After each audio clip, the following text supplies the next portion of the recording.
Our topic is mixtures in water resources with the strengths, matter and materials. Our focus is on importance of wetlands. For this lesson, our lesson objectives will be: learners will be able to define what are wetlands. They will be able to differentiate between removing soluble and insoluble substances from water.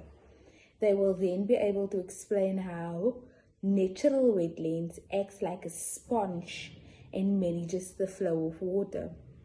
Then our learners will be able to design a model to see how a wetland naturally filters water.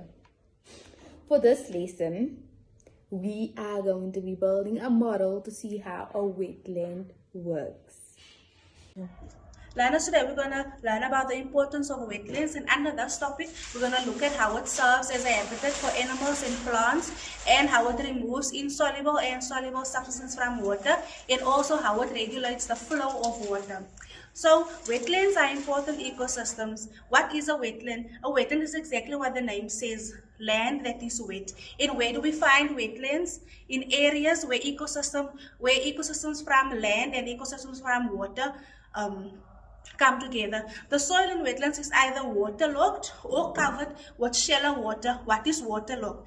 Waterlogged is soil that is consumed with as much water as it can hold. The depth of water in a wetland changes from year to year and season to season, and also the amount of groundwater that is being absorbed or used by plants or humans. Plants absorb the groundwater and humans use it through boreholes in their houses or on the farms for the crops and their livestock. So when we look at wetlands, there's different kind of wetlands. You get seeps, springs, marshes, swamps, floodplains, lakes, and also estuaries, which you can also say it's a river mouth. In South Africa, marshes are called vleis. Waterlands can have either fresh water or brackish. So what is brackish water? Brackish water is water that is more salty than fresh water. And brackish water is a solution formed when mixed together with fresh water. It is usually formed in estuaries where the water from the river flows into the sea. It provides a habitat for many different plants and animals.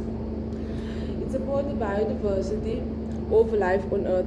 Plants that live in wetlands are adapted to living in waterlogged soil, such as reed, sage, grasses, and trees. Plants provide animals with food and shelter. Animals such as fish, birds, and small insects and mammals. A wattled crane depend on wetlands as a place to breed. They are endangered because they can become extinct if the habitat is endangered or not protected. There are currently 100 pairs of these birds breeding in South Africa. Natural wetlands remove soluble and insoluble substances from water. Wetlands act as natural giant filters that purify the water that flows through them.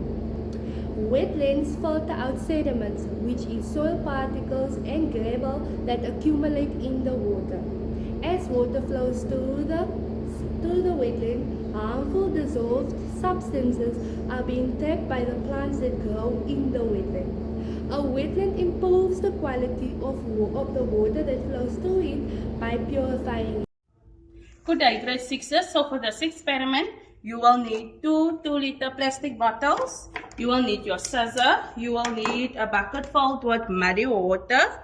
You will need small stones. The bottom of two 5-liter bottles.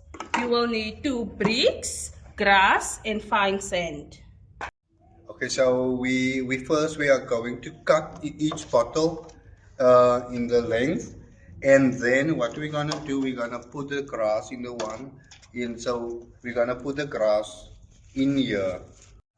So we're gonna fill each bottle with soil.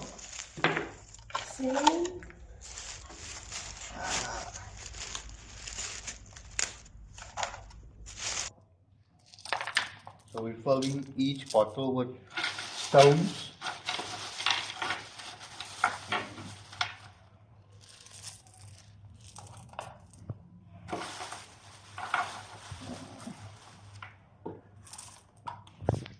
Now I'm putting one stone here and one stone here. So then I'm putting, this is my filter, the one with the grass, and this is my control.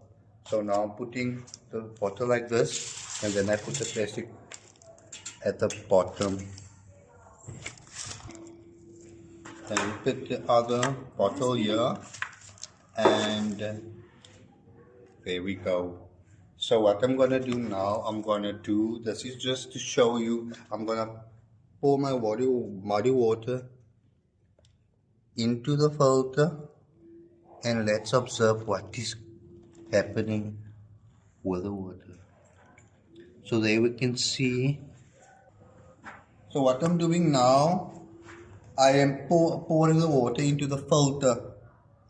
So now we can see the water is not as dark as it were.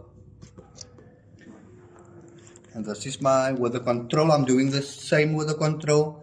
I'm pouring in my muddy water, and let's observe, and then we can see the water is much darker, and there's a lot of mud coming through. We can see that the speed and on the flow of the water is stronger than with the filter.